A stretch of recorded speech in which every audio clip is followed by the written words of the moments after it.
Bonjour, bienvenue à toutes et à tous, bienvenue à ce webinaire qu'on a intitulé RH et croissance aux USA, conseils pour une implantation réussie. Et pour m'accompagner, j'accueille Maxime Hoff et Maxime Masraf. Je vais laisser Maxime Masraf se présenter. Merci Christophe, bonjour à tous, heureux de vous rencontrer en ce jour. Alors je suis en quelques mots, je vous appelle de Los Angeles, je suis franco-américain, j'ai fait l'essentiel de ma carrière aux US, entre autres 20 ans chez Micah Page et depuis 3 ans chez French Founders. Je suis un expert en recrutement cross-border. Dans ma carrière, j'ai aidé beaucoup d'entreprises européennes et françaises à venir aux US. Et au sein de French Founders, nous sommes un business club qui aide les entreprises essentiellement françaises à se développer à l'étranger en sachant que le marché américain est le plus important. Et on propose des services de levée de fonds, de marketing événementiel, de recrutement, de M&A, toute une gamme de services qui permet aux entreprises de se développer. Je suis ravi de vous retrouver aujourd'hui parce que le sujet m'a toujours passionné d'aider les Européens à venir aux US. Il y a beaucoup de pièges, beaucoup d'enjeux, et donc j'aurai le plaisir d'en discuter avec vous. Voilà. Et puis Maxime Hoff. Ouais, et enchanté à tous. Moi, je suis donc Maxime Hoff. Donc il y aura deux Maximes. Je suis responsable des opérations commerciales pour la France et l'Europe du Sud chez Deal depuis 2 ans et demi maintenant. Donc je suis un dinosaure à l'échelle de Deal. Donc la dernière fois qu'on s'est parlé, Christophe, Deal, on était un peu plus de 3000. Aujourd'hui, on est un peu plus de 4000. Donc on continue de grossir très très vite. La croissance n'est pas uniquement humaine, mais également au niveau des services. On est connu pour être un acteur global RH. On accompagne en fait nos clients sur toutes les problématiques liées à la conformité, la paie, gestion des employés dans le monde entier. Et alors, quel est le lien entre vos deux structures ? Nos prénoms. Voilà, merci. À peu près. Notre amitié, mais sinon, à part de travailler, on va dire d'être complémentaires, essentiellement, parce que moi je trouve les personnes et puis Maxime les aide à recruter, enfin les onboarder. Donc c'est vraiment des services complémentaires. Ok, ça marche. Pour rappel, un deal parmi les services, tu vas t'occuper de toute la partie légale en lieu et place des entreprises quand elles souhaitent aller trouver des ressources dans d'autres pays. Hein. Exactement. Donc on aide sur ces problématiques justement d'embauche à l'international où nos clients n'ont pas forcément d'entité. Donc ça couvre une multitude de problématiques, que ce soit pénurie de talent, ouverture de nouveaux marchés, des mobilités internationales, mais également dans des sujets où il y a des stratégies de restructuration, de fermeture de filiales pour des notions purement de coûts ou de fiscalité, où justement les clients ferment leurs entités et souhaitent garder pour autant un pourcentage de masse salariale sur place et donc vont faire appel à nos services de portage notamment. Ouais. Alors, dans ce webinaire, on va aborder 2 thématiques principales. On va d'abord faire un état des lieux concernant la complexité quant à s'implanter aux États-Unis aujourd'hui. Et puis, dans un second temps, nos 2 experts vous présenteront les étapes clés pour faciliter cette implantation. Moi, j'ai des amis qui ont déjà tenté de s'implanter aux États-Unis, qui m'ont raconté leur histoire, leur parcours. Pas simple parce qu'ils s'y étaient pas préparés. Pas simple parce que arriver dans un nouveau pays, c'est toujours compliqué, déjà en Europe, mais encore plus aux États-Unis. Maxime, tu peux peut-être nous expliquer un peu d'un point de vue business aux États-Unis, comment ça se passe, quel est le contexte et quelques tips justement pour bien se préparer quand on est notamment français et qu'on souhaite s'y implanter. Oui, tout à fait. En fait, je crois que les États-Unis, c'est souvent un pays qu'on sous-estime. Je pense que si demain tu vas t'expatrier en Indonésie ou en Chine, tu t'attends à ce que ce soit différent, compliqué. Les États-Unis, c'est notre faux ami. On a été bercé par la culture américaine dans notre jeunesse, à la télé. On a l'impression d'être très proche d'eux, de faire les choses un peu de la même façon. Et en fait, pas du tout. Nous sommes des latins, ils ne le sont pas du tout. Et donc, la culture du business est très différente. Et ça, en général, tous les Français se font avoir au début. Après, la deuxième chose, c'est que c'est un marché qui est un des plus dynamiques au monde, un des plus féroces parce que la concurrence est reine. Et ça, on ne s'en rend pas toujours compte. C'est aussi un marché qui est très cher. Parce qu'on peut faire des millions, des milliards aux États-Unis, ben, le prix d'entrée, il est cher à recruter, il est cher à créer des sociétés, à investir. Et donc, et si en plus on rajoute un environnement qui a un peu changé, un environnement politique qui a un peu changé, le Covid, la tech, les conflits, c'est aujourd'hui un marché qui est toujours autant attractif, mais où il y a une part de risque qui est très important. Et comme tu le disais, beaucoup de Français se sont plantés pour plein de raisons. Aujourd'hui, le plus grand frein, c'est que c'est un marché qui est risqué et cher. Et c'est pour ça que je suis toujours de conseil à utiliser des gens ou à écouter les gens qui sont déjà allés, mais surtout à s'appuyer sur des Français ou des Européens qui sont déjà là-bas et qui connaissent les pièges du marché. D'un point de vue culturel, quelles sont les grandes différences? Alors, il y en a beaucoup, en fait. Hein. Donc, je vais donner quelques exemples. Les Français, dans l'ensemble, sont plutôt des gens polyvalents, loyaux, attirés par une cause, certes par l'argent, mais surtout par réussir quelque chose ensemble, et plutôt sur un temps long. Les Américains sont très court-termistes. C'est ce qui aussi leur permet de rebondir très très vite, mais ils ne se projettent pas dans le temps. Ce sont des gens qui sont très monotasques. Leur système éducatif est fait d'une façon très différente de la nôtre. Ils apprennent une chose et c'est tout. À la différence des Français qui sont plutôt des généralistes, quand on fait une école d'ingénieur, école de commerce, on apprend à toucher à pas mal de choses. Les Américains sont focalisés sur l'argent. L'argent est roi et ils n'ont aucun problème avec ça. Il n'y a pas de... Et puis, ils sont dans la transaction. C'est-à-dire que là où nous, on aime toujours rencontrer des gens, créer des liens parce qu'on se projette dans le long terme, l'Américain va être plutôt comme un trader. C'est à court terme, qu'est-ce que tu peux m'apporter? Le long terme m'intéresse moins. Donc, juste sur ces 4 éléments, les Français qui arrivent en général aux États-Unis se sentent un peu perdus tout de suite. Pourquoi les gens ne veulent pas me voir? Pourquoi tout se fait au téléphone ou par email? Voilà. Je rajouterais juste une chose, si tu rajoutes le culte de la bonne nouvelle, c'est-à-dire que là où les Français sont plutôt cyniques et dans la critique, dans l'autocritique, les Américains sont plutôt dans la bonne nouvelle et tout est merveilleux. Et ça, on se dit toujours, ces Américains, ils sont tellement positifs. En fait, ils sont très hypocrites, hein, parce que même s'ils ne sont pas d'accord avec toi, ils vont te dire que tout est merveilleux. Et là, on se fait un peu avoir dans les affaires. J'ai vu des gens sortir de meetings en se disant, mais ça y est, on va signer le plus gros contrat de vie. Et puis, il n'y a plus rien qui se passe derrière. Donc, il y a ces petits éléments qui sont souvent les premiers freins et qui jouent beaucoup sur le recrutement. C'est pour ça que tu as dit les Français sont loyaux en démarrant. Oui, parce que même si je sais que ça a un peu changé et qu'on critique un peu, mais en fait, on est un peuple qui est fidèle. On est fidèle à nos valeurs, on est fidèle à nos amis, à nos partenaires.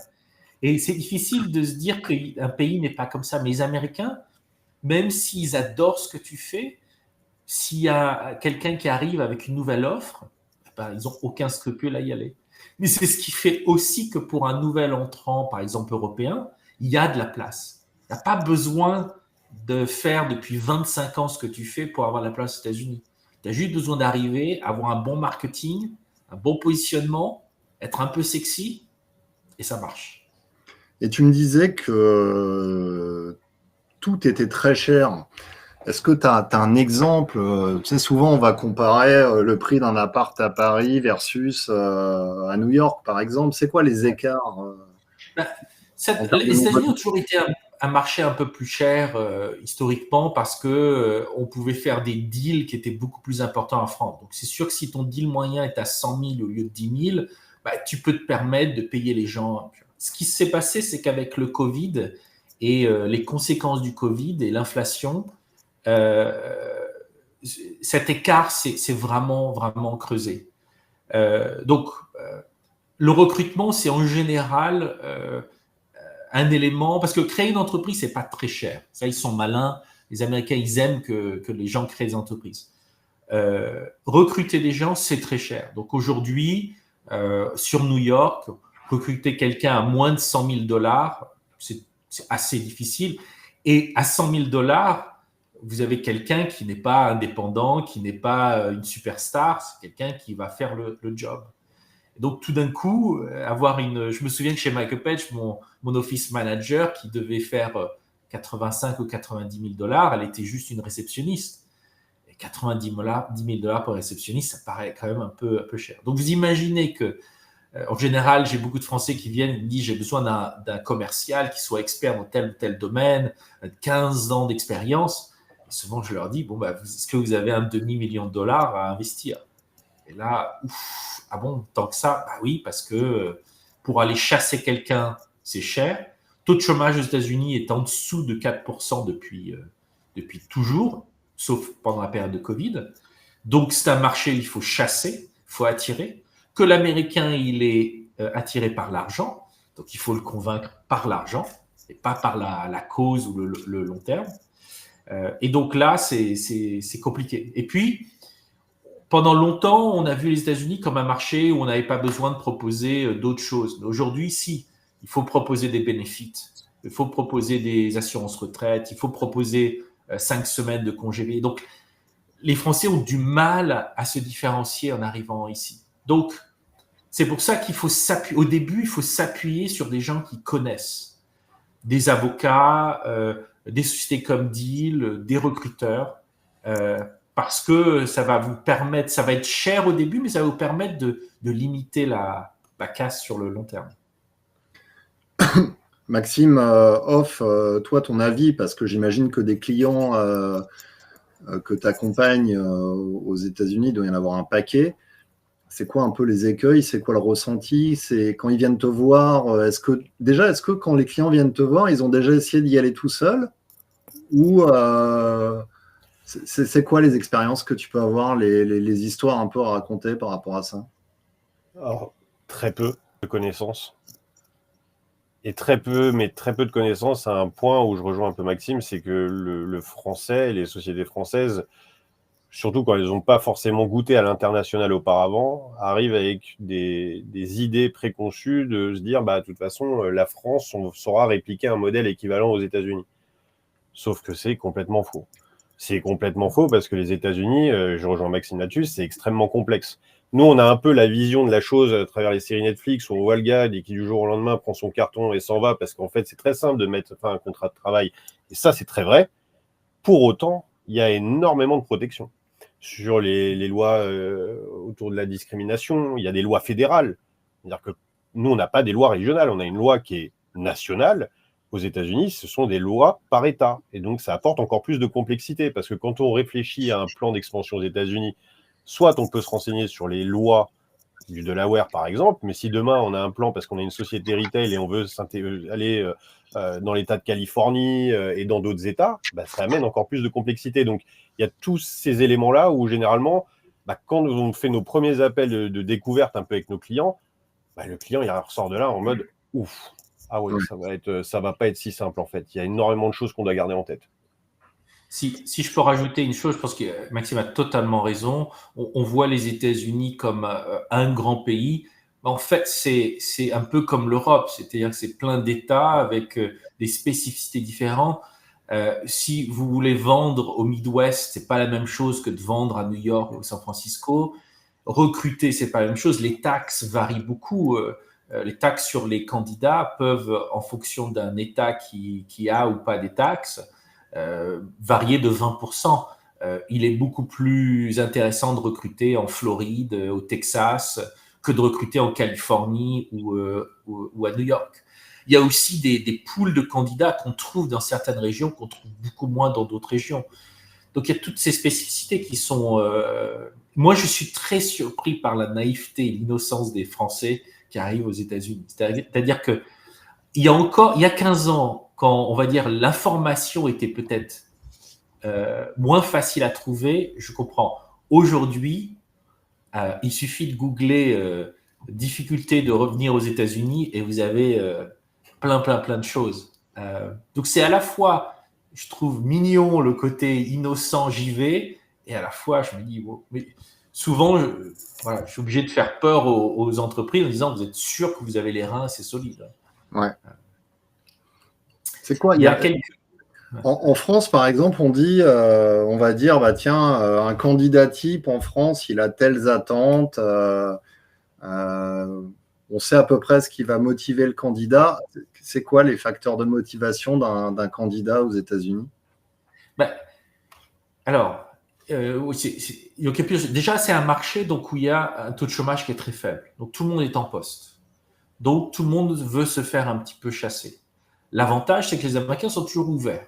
Vu qu'ils ne sont pas fidèles, pas grave, vous pouvez les appeler, ils vont répondre. Là où en France, quand je chasse, c'est plus compliqué. Ouais. La deuxième chose, c'est que les Américains, ils sont attirés par certaines choses. Ils aiment l'innovation, ils aiment la nouveauté, ils aiment l'entrepreneuriat. Donc, ils sont toujours ouverts à en discuter. Par contre, eux, ce qui est important, c'est qu'est-ce que ça va me rapporter tout de suite. C'est-à-dire que mon titre, je le veux tout de suite, pas plus tard. Je pense que tout le monde sait maintenant que les Américains sont très sensibles au titre. Tout le monde est vice-président de quelque chose aux États-Unis. C'est assez extraordinaire. Et ça fait partie de leur culture. L'argent, c'est-à-dire que vous ne pouvez pas faire des packages flous. Vous ne pouvez pas dire, bon, bah, la partie bonus, on verra en fin d'année. Non, non. Aux États-Unis, il faut que ce soit carré. Je vends 10, je touche 1. Donc, il y a ces éléments comme ça. Il y a la partie onboarding, training qui est très important. Vu qu'ils ne sont pas dans l'auto-critique, ils ne vont pas vous dire ce qui ne va pas. Ils vont plutôt être du genre à s'échapper. Donc, il faut mettre en place des systèmes de formation qui sont importants. Donc, c'est assez compliqué sur le temps. Et c'est devenu un marché qui est moins facile dans le sens où avant, on pouvait recruter quelqu'un comme ça. Là, aujourd'hui, les candidats, ils veulent des assurances, ils veulent des contrats, ils veulent des garanties. Avant, le marché américain, il y avait moins de garanties. Aujourd'hui, un peu plus. C'est lié au Covid? Donc, je pense que c'est plutôt les GAFA qui ont fait ça. C'est-à-dire que avec l'émergence des GAFA, ils ont créé des packages tellement hallucinants que ça c'est devenu pour les candidats un peu la norme. Ok. Et donc, il y a aussi, on n'a pas parlé de l'idée de remote ou de travail à distance, mais ça c'est un sujet très très important parce qu'aux États-Unis, le remote existait déjà avant le Covid. Et le remote reste quelque chose de très important parce que le pays est très grand. Et donc là aussi, d'avoir une entité à New York, mais avec un employé qui est en Floride ou au Texas, ça crée des problématiques légaux qui ne sont pas évidentes. Là encore, travailler avec des partenaires qui connaissent ce qui se passe. Ok. Maxime, d'un point de vue maintenant purement réglementaire, c'est quoi les grandes complexités techniques quand tu as à gérer des people aux US? Il y en a certaines. Je pense que le premier, c'est le nerf de la guerre. Hein. Si je reviens sur le point de Maxime, qui est l'argent, c'est la paye. La paye, il y a des choses à garder en tête également aux États-Unis. La paye, déjà, elle n'est pas comme en France ou en Europe, elle n'est pas mensuelle. Elle est bi-hebdomadaire. Et encore une fois, il y a une complexité. Ça va dépendre également de l'industrie. Parce que, par exemple, si je prends le retail impose, et encore une fois, selon les lois fédérales, un cycle de paye qui est, lui, hebdomadaire. Donc, il y a des complexités qui sont liées à la paye. Il y a également des complexités qui sont liées, on va dire, aux taxes par État. Parce que je reprends le point de Maxime, et c'est très vrai. Il y a un État qui est très connu pour les startups, qui est l'État du Delaware, qui justement est un État connu pour sa flexibilité au niveau de la fiscalité des taxes. La taxe ne sera pas la même que quand on va aller au Texas. C'est très vrai ce que disait Maxime, notamment sur l'attractivité de nouveaux talents. Le Texas est beaucoup plus souple parce que je crois, et tu m'arrêtes si je me trompe Maxime, mais il n'y a pas de taxe sur les revenus au Texas, ce qui fait que justement beaucoup de grosses industries, beaucoup de tech américaines qui ont à l'époque embauché en Californie, se sont délocalisées pour des profils plutôt commerciaux marketing sur Austin, parce que de l'optimisation financière forcée. Après, il y a toute la partie complexité forcément liée à la gestion de l'employé en tant que soi. C'est-à-dire qu'encore une fois, c'est pas on peut licencier quelqu'un très simplement, mais il y a des notions très strictes sur la discrimination. Je prends un exemple qui m'est propre. Hein. À l'époque, j'étais chez Dropbox. En 2014, je suis parti à San Francisco. J'étais avec des Américains et je suis arrivé et j'ai fait une blague à la française. J'ai failli me faire virer dans les heures qui ont suivi. Il y a des choses où, globalement, il y a des aspects culturels à vraiment garder en tête. C'est pas le Far West, hein, globalement, les États-Unis. Ouais. C'est très complexe à différents égards, que ce soit sur la partie fiscalité, la partie des bénéfices, la partie protection également de plus en plus. Également, le gros sujet, c'est la partie culturelle. Là, il y a vraiment un sujet, de toute façon, et on le sait tous, en tout cas pour tous ceux qui sont partis aux États-Unis ou qui ont côtoyé les Américains, il y a un gap culturel. Ça, c'est un fait. Ouais. Je voudrais rajouter quelques exemples. Ouais. Hein? Je dis, tu as été dénoncé? Parce que ça arrivait à un pote à moi aussi qui bosse là-bas. J'ai négocié dur. C'était avec un commercial, donc j'ai pu négocier quelque chose derrière, mais c'était chaud, quoi. J'ai quelques exemples à vous donner. Je crois que la comparaison entre le Texas et la Californie est une bonne comparaison. Et elle est aussi simple que le Texas est républicain, la Californie est essentiellement démocrate. Et toute la tech en Californie a poussé pour que les droits des employés soient beaucoup plus protégés. Ce qui fait qu'aujourd'hui, la Californie, si on regarde d'un point de vue purement business, c'est peut-être pas l'endroit où il faut créer son entreprise. Ça devient de plus en plus réglementé et on a de plus en plus de mal à faire ce qu'on veut. À l'opposé, où le Texas a toujours été le symbole de la vision républicaine du marché du travail, où là, il faut que tout le monde ait sa chance et donc il y a de la protection pour quasiment personne. Et en plus, il ne faut pas être taxé sur ses revenus. La différence entre, par exemple, New York et Texas, c'est autour de 15%. On gagne 15% de plus au Texas qu'à New York à cause juste de cette loi. Donc, il y a vraiment des spécificités. L'autre chose que je voulais dire, c'est qu'il y a une chose et là, c'est aussi une différence culturelle, c'est que l'avocat dans la culture américaine est très, très important. Tous les Américains ont des avocats. Ils utilisent les avocats comme nous, on utilise, je ne sais pas, des choses que nous utiliserons tous les jours. Il y a une facilité à faire peur ou à lancer des procédures. On y arrive en France, je te rassure. On y arrive aussi en France. On y arrive, bon. Alors, comme Maxime a dit, moi, je me suis retrouvé plusieurs fois dans des situations un peu ubuesques en me disant, et où la DRH m'expliquait qu'en fait, c'était culturel, c'est-à-dire que 95% des potentiels procès ne vont pas au procès. C'est un outil de leverage aux États-Unis pour faire peur aux gens. Et là, les Français, il faut qu'ils fassent un petit peu attention. C'est-à-dire que, en effet, après, il y a des lois qui sont très protectives, de plus en plus, qui sont la discrimination. Et le truc, c'est que la discrimination, il y a beaucoup de sortes de discrimination.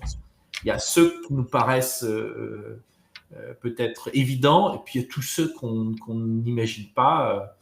Et enfin, des choses assez récentes, l'État de New York, par exemple, a mis en place des règles où il est obligé de mettre les salaires sur les annonces en ligne, il est interdit de demander à un employé son salaire.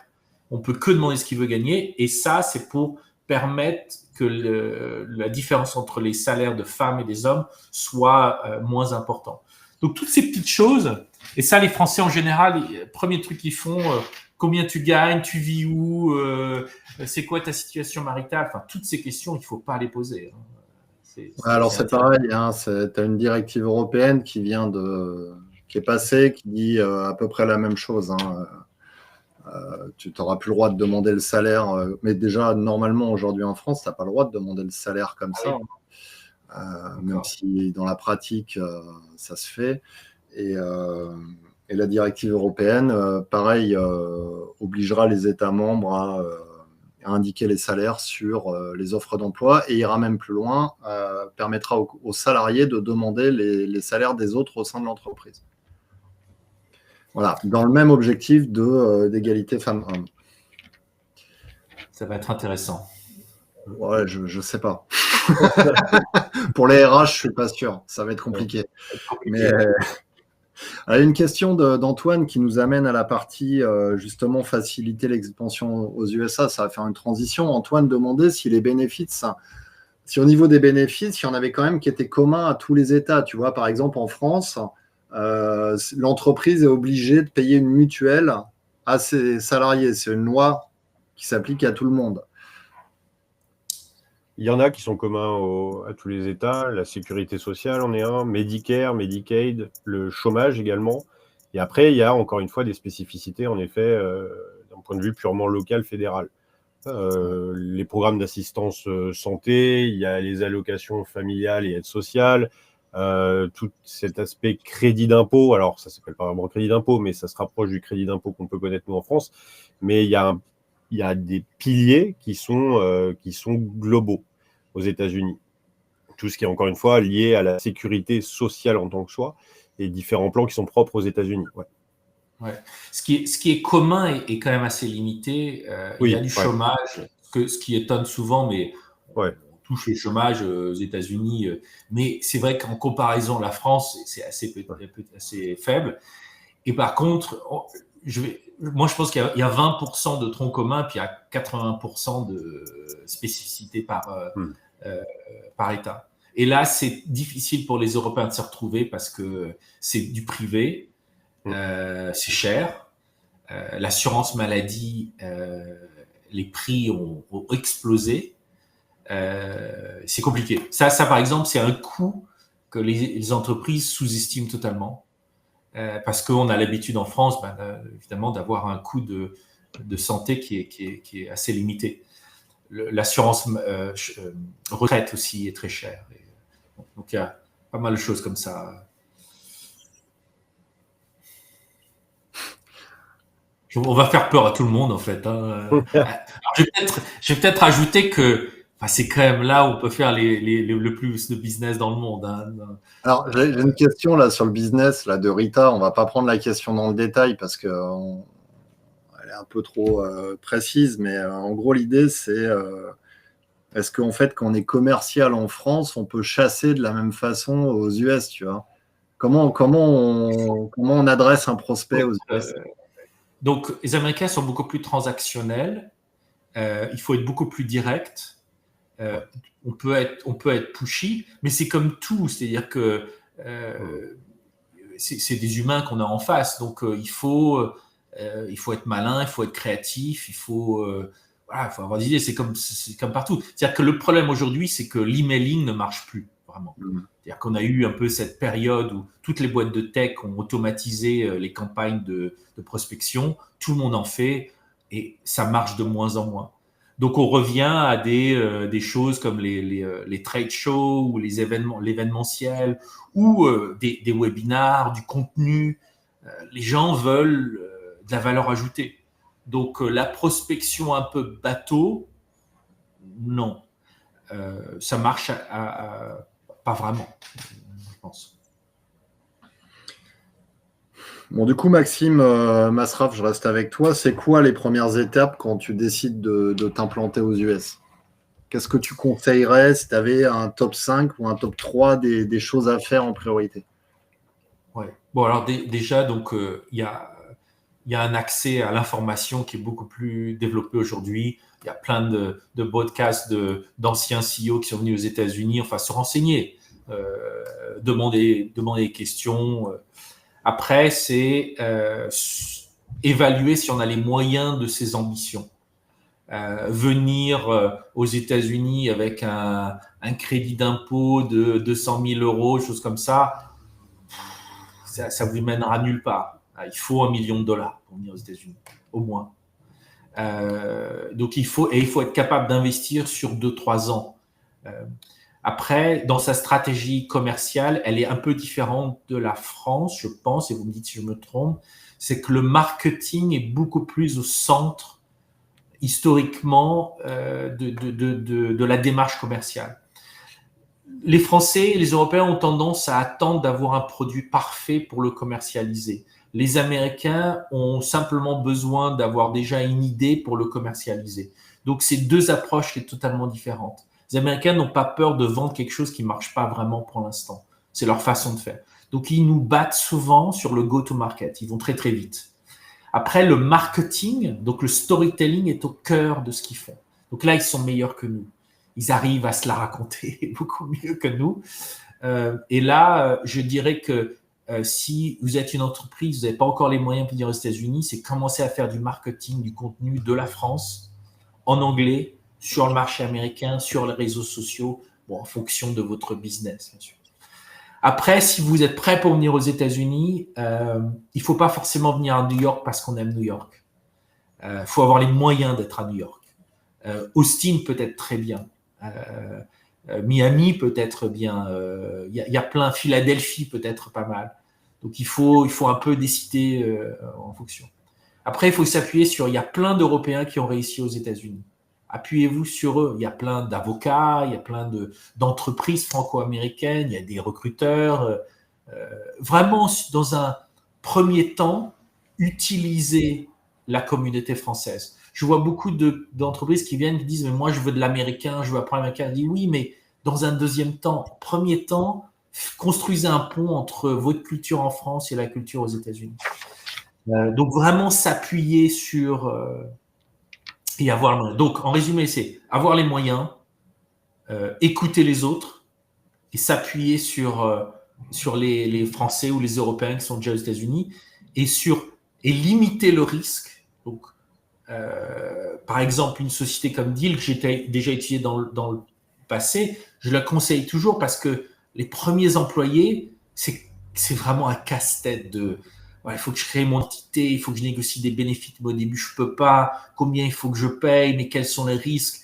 Enfin, vous avez des solutions clés en main qui parfois peuvent être un peu plus chères, mais ce n'est pas grave.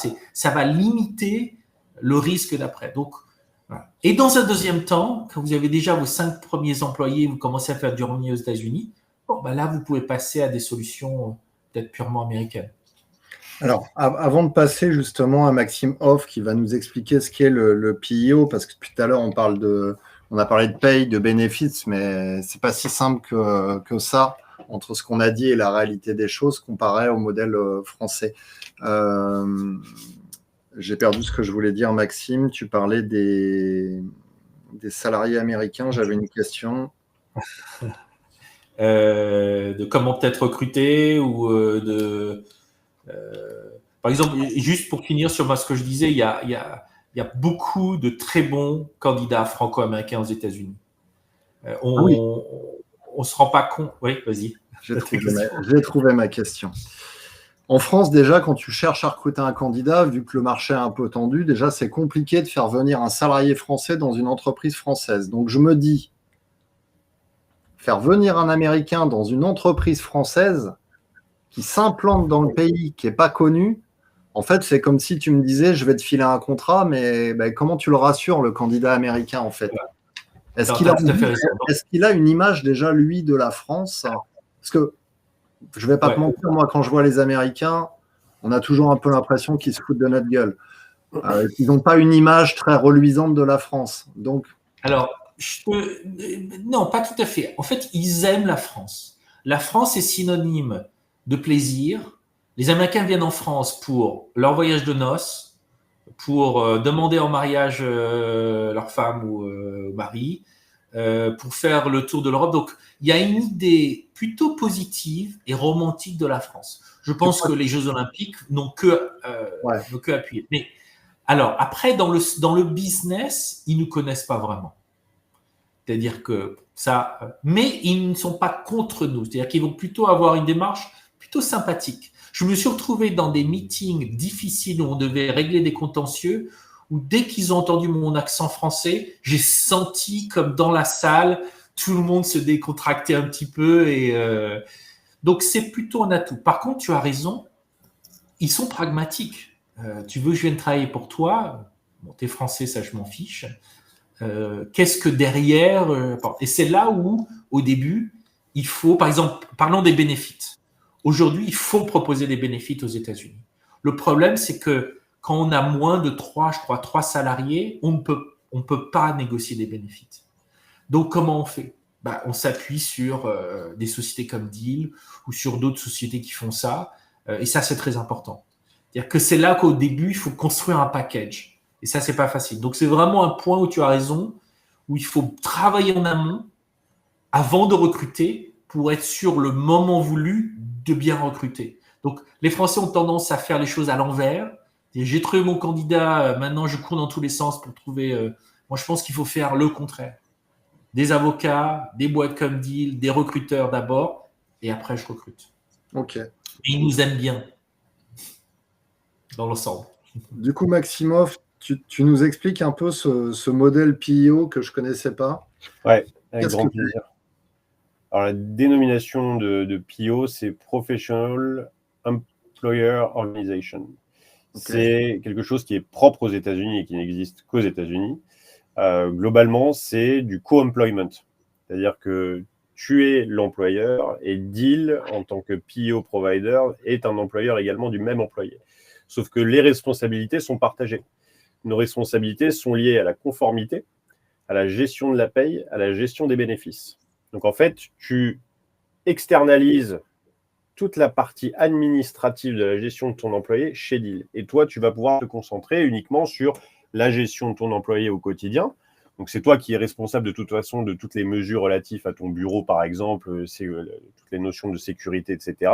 Et ce qui te permet, en fait, quand tu démarres aux États-Unis, de ne pas avoir à aller chercher, comme le disait Maxime, un provider pour la paye, un provider pour la conformité, et en plus de ça, me débrouiller sur la notion des bénéfices, qui, encore une fois, peut varier d'un état à un autre.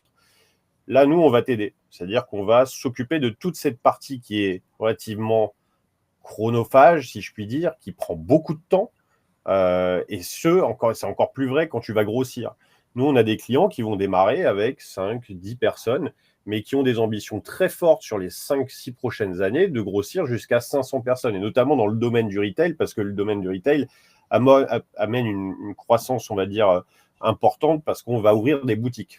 On va ouvrir des boutiques dans chacun des pays, et de facto, et logiquement, on va avoir de plus en plus d'employés. Donc là, Deal va opérer sur, on s'occupe de toute la partie administrative. Donc toi, tu n'as pas à te soucier de savoir est-ce que les contrats sont faits de façon conforme, est-ce que ma paye est bonne, est-ce que les bénéfices sont les minimaux, le package de bénéfices répond au minimum, si tu veux, légal, sachant que généralement, de toute façon, comme le disait Maxime, aujourd'hui, on est très peu sur des packages minimaux. Hein. On va chercher très haut, très fort sur le dental, le vision, parce que c'est un élément d'attractivité.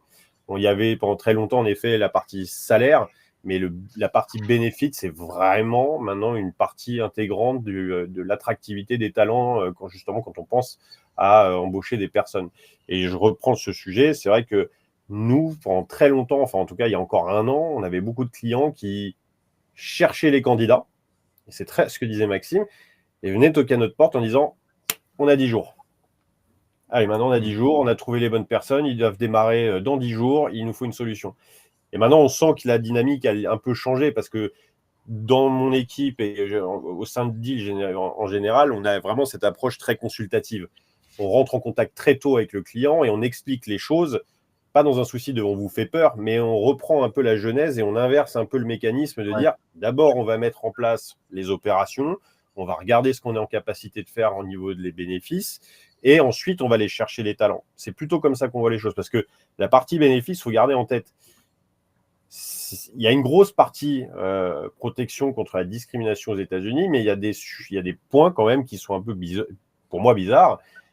Quand on va embaucher des gens aux États-Unis et qu'on va faire en fait ce qu'on appelle une cotation de bénéfices, on fait des cotations de bénéfices sur une base de groupe d'employés.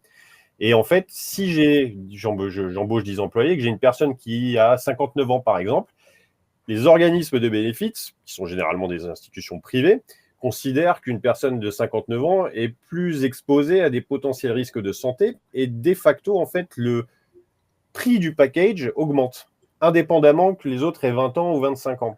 Donc, il y a et ça va un peu pour moi à l'encontre de la notion de discrimination, mais c'est plein d'éléments comme ça qu'il faut qu'on mette en avant parce que ça va potentiellement influer également, qu'on le veuille ou non, sur le choix des candidats, même si, encore une fois, s'ils font des choix uniquement sur des gens qui ont 20 ans pour réduire les coûts, ça peut être également retoqué localement. Ouais. Okay. Et Maxime a un bon point, c'est que recruter quelqu'un à 59 ans, 60 ans aux États-Unis se fait sans aucun problème. Il y a beaucoup moins de discrimination sur l'âge aux US qu'il y a en France. Donc ça peut être un cas, surtout en vente, des experts qui vont facilement avoir cet âge-là. Donc c'est en résumé beaucoup plus complexe qu'on le pense. C'est quoi l'âge de départ en retraite aux États-Unis? Il n'y en a pas. Il n'y a pas vraiment, en fait. Je crois que c'est à partir de 65 ans aussi, mais la retraite, sécurité sociale est tellement faible. Donc, la retraite aux États-Unis s'appelle le 401K, 401K. C'est de la capitalisation privée auprès de banques. Donc, c'est un peu différent. C'est-à-dire qu'il y a des règles un peu différentes. C'est à peu près le même principe qu'en France. C'est-à-dire qu'il y a des moments 60, 65, 70 ans. Mais les Américains, en général, ils continuent à bosser longtemps. C'est à la fois un avantage et un inconvénient du marché. Il y a Antoine qui demande en combien de temps environ on peut embaucher avec le modèle PEO? C'est très rapide. C'est très rapide à partir du moment où on a déjà les employés. Après, en fait, c'est très rapide, oui et non. Ça va dépendre de plusieurs facteurs. Le premier, c'est sur la partie PEO. Il y a, encore une fois, ce que j'expliquais, c'est cette partie cotation de bénéfices. Donc, on fournit ce qu'on appelle un census, qui est en fait un formulaire dans lequel le client va devoir référencer tous les éléments dont on va avoir besoin relatifs à l'employé pour justement coter les bénéfices. Et ensuite, si la personne a tous les papiers relatifs à son embauche, ça peut être fait en quelques jours. Ça dépend également, il y a des cycles, encore une fois, en fonction des États. Nous, on est en capacité aujourd'hui d'embaucher des personnes, enfin en tout cas d'embaucher, de processer la partie déclarative et enregistrement sous un délai d'1 semaine. Ouais, c'est rapide. Mais rappelez-vous que sur le marché américain, il n'y a pas des préavis de 3 mois ou de 6 mois. Un préavis est 2 semaines. Donc, il faut bouger vite. Et les Américains ont l'habitude que sous 1 semaine, il faut être capable de délivrer une offre d'emploi. Ça ne peut pas prendre 3-4 semaines. Non. C'est quoi, du coup, Maxime Masraf, là, les tendances, justement, en recrutement aux États-Unis? C'est quoi le marché? Alors, il y a pas mal de choses. Déjà, le marché du freelance est très, très développé aux États-Unis. Il y a beaucoup de candidats qui ne veulent plus être employés pour plein de raisons. Il y a aussi des raisons fiscales. C'est le Covid qui a fait beaucoup ça. Et donc, ça se fait assez naturellement. Donc, si vous êtes en face d'un très bon candidat qui vous dit « je veux pas être employé, mais je veux être à mon compte », ça arrive régulièrement. Deuxième chose, c'est que le remote, là où j'ai l'impression qu'en France, on est en train de revenir sur l'idée de full remote, et même si aux États-Unis, il y a quelques grands patrons qui ont dit on retourne au bureau, ça reste une réalité, surtout sur la fonction commerciale. Donc les commerciaux, ils vivent dans le Midwest en général. Là, tu parles de full remote. Oui, full remote, c'est ça. Donc, le full remote en France, c'est 0,0% des salariés. Aux États-Unis, je vois beaucoup des Français qui arrivent à New York qui disent je veux créer un bureau, une culture. Et moi, je leur dis ouais, mais ce que vous recherchez, il va être au Texas, il va pas être à New York. Et il y a un peu un choc de culture là.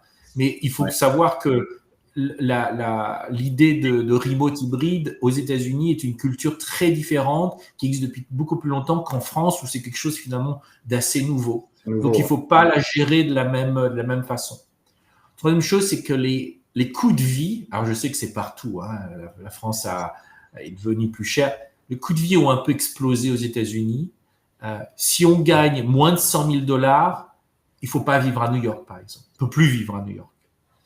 Donc, sur des fonctions administratives ou un peu vous n'allez pas les trouver à New York. Il faut accepter que votre customer success, il va peut-être être dans le Midwest parce que ça coûte moins cher.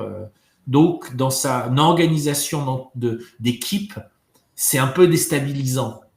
C'est-à-dire que je connais des clients qui se sont retrouvés tout seuls à New York dans leur beau bureau, et puis leur customer success est dans Pennsylvanie, leurs sales sont au Texas, leurs IT sont en France, et puis donc voilà. Et ça veut aussi dire que les salaires continuent à aller vers le haut. Bon. Les choses qui n'ont pas beaucoup changé, c'est que ça reste un marché très tendu au point de vue des talents.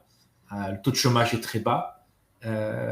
Même s'il y a un moment, les GAFA ont un petit peu licencié, ça représente 0,01% de leur effectif. Et tout le monde a été recruté très rapidement. Donc, c'est un faux. Je pense que les élections vont rien changer, que ce soit l'un ou l'autre. Au contraire, je suis plutôt optimiste sur 2025 être une belle année pour les États-Unis et de continuer, même si cette année... Il y a une vraie différence avec la France. Ouais, tu vois, cette année, on attendait beaucoup sur le marché américain en se disant ça va être le crack, ça va être le crash. Et en fait, ça l'a pas été. Le marché, il est pas aussi dynamique qu'il y a 2 ans, mais il reste bon. Donc voilà. Donc ça, c'est un peu les tendances en général. Si on a les démocrates, peut-être qu'ils feront plus pour les bénéfices et les bénéfices changeront, encore que. Si on a par contre les républicains, ça sera la jungle, la guerre. Alors, voilà. Pour conclure, Maxime Hoff, sur la partie PEO, tu peux nous dire quelques mots sur l'aspect au coût financier de ce mécanisme? Oui, bien sûr. En fait, il y a différents modèles économiques déjà liés au PEO. Il y a le PEO de toute façon dans son ensemble, la partie benefits, mais qui est indépendant du PEO en tant que soi, parce que beaucoup passent par des brokers et par des institutions privées. Donc ça, c'est indépendant de nous. Après, le mécanisme économique n'est pas le même d'un acteur à un autre. Nous, on a fait un choix qui est, comme on sait que c'est relativement complexe déjà pour nos clients français, mais les clients également européens, on a décidé de faire un choix qui est de dire on va suivre le modèle SaaS et on va faire un fee mensuel par employé. Okay. D'autres acteurs vont appliquer, des acteurs surtout très américains, des pourcentages sur telle dimension, un pourcentage sur telle dimension, ce qui fait que c'est pas scalable, parce que quand on grossit, en fait, on n'a plus de... C'est très difficile de traquer d'un point de vue forecast financier combien ça va nous coûter dans 5 ans. Donc nous, on a fait ce choix-là.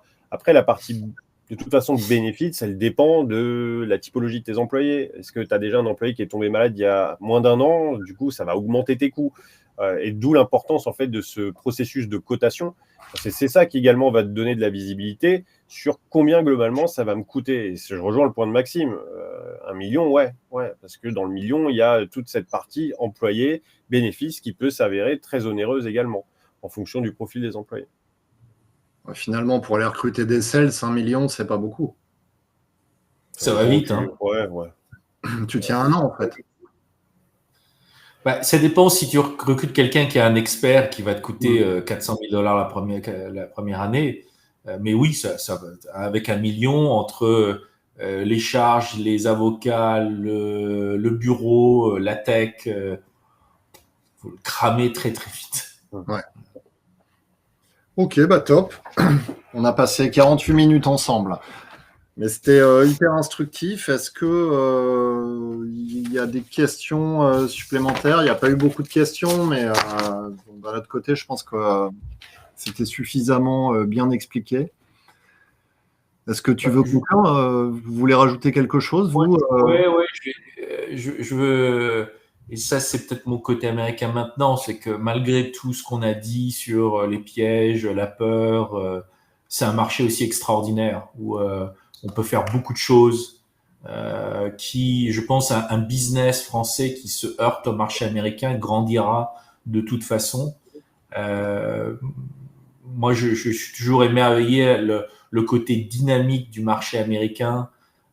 Quand ils ont des problèmes, ils avancent, ils prennent des risques, ils tombent, ils remontent. Donc, j'aime ce marché pour ça. Et qu'aujourd'hui, à la différence d'il y a 20 ans, Il y a plein de Français qui ont réussi aux États-Unis, plein d'Européens. Et donc, il ne faut pas avoir peur d'y aller. Simplement, il faut travailler en équipe. Je pense que la culture française parfois oublie qu'on est une culture forte, brillante, et on peut s'entraider. Je trouve que les Jeux Olympiques, ce qu'on a fait là, montrent toute la puissance de la créativité française. Et donc, il faut s'entraider, il faut bosser ensemble, et surtout à l'étranger. Belle conclusion, Maxime. Ouais, puis nous, de notre côté, c'est que, c'est très vrai. Nous, sur la partie clients français, on rassure beaucoup. On rassure beaucoup parce que, en plus, faut garder en tête que Deal, c'est best of both worlds. Hein. On est une société américaine. On a une cofondatrice qui est américaine chinoise. On a un cofondateur qui a fait ses études aux US et qui est français. Et on a notre expert qui est Pio, qui est, elle, basée à New York. Et nous, Français. Donc, en fait, on a cette double casquette culturelle et on essaie de rassurer un maximum.